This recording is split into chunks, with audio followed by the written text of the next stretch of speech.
Expert tips on what to do and not to do when selling a home. First impression matters, and it starts at the front door. Is the front yard neat and well maintained? Buyers make a quick decision to stop or keep on driving if they see a project, not a home. The first impression is very important, and it often includes our senses: sight, smell, touch, and sound. Do we like what we see? Do you want to touch that countertop or a light switch? Does the smell or odd sound distract you?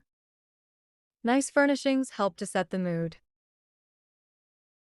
Fresh scent, calming, quiet, and clean move-in. Ready appearance are inviting to many.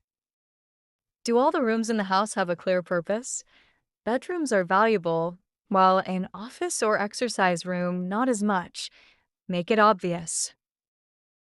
Cluttered rooms indicate lack of storage.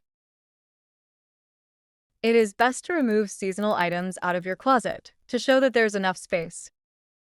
Have you packed and removed all your personal belongings, including important documents, valuables, and medicine, before showing the house? Have you packed and removed all your personal belongings, including important documents, valuables, and medicine, before showing the house? Make sure the surfaces are clean. A. C is set up on gentle cooling and no distracting noises when showing your home.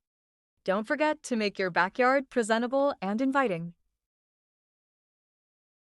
Outdoor living is very desirable and helps buyers fall in love with the peaceful and relaxing environment you have created. Selling your home is an emotional journey. We want the future owners to appreciate the efforts we put into making this a wonderful home. Ask your realtor what can be done to make sure the updates and improvements are not overlooked. Knowing what to expect and how to prepare your house for sale makes it easier for everyone and reduces stress. There is a process to follow, rules to know, and expectations to set. Make sure you have experienced professionals to guide you in your journey. Subscribe, like, and share to learn more.